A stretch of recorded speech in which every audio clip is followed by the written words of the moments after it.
السلام علیکم، بسم اللہ الرحمن الرحیم۔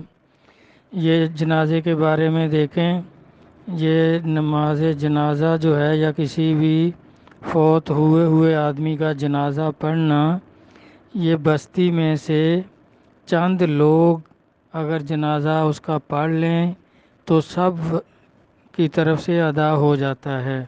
یہ فرض کفایہ ہے، واجب نہیں، فرض عین بھی نہیں کہ چند لوگ ادا کر لیں تو سارا محلہ یا ساری بستی سب کی طرف سے ادا ہو جاتا ہے، کوئی گناہ نہیں ہوتا۔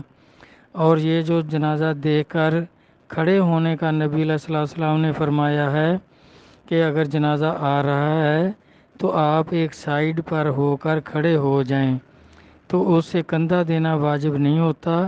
اس میں نبی صلی اللہ علیہ وسلم کے فرمان کا مقصد وہ یہ ہے کہ وہ جنازہ جو لے کر جا رہے ہیں لوگ، ان کو کوئی تکلیف نہ ہو، ان کے لیے راستہ چھوڑ دو تاکہ وہ آسانی سے گزر سکیں۔ جب گزر جائیں تو پھر آپ اپنی منزل کو روانہ ہو جائیں، جس طرف بھی آپ جا رہے ہیں۔ ہو سکتا ہے آپ الٹی طرف جا رہے ہیں یا جدھر جنازہ جا رہا ہے ادھر ہی جا رہے ہیں، تو پھر اس کے احترام کے لیے ایک سائیڈ پر کھڑے ہو جانے کا حکم ہے۔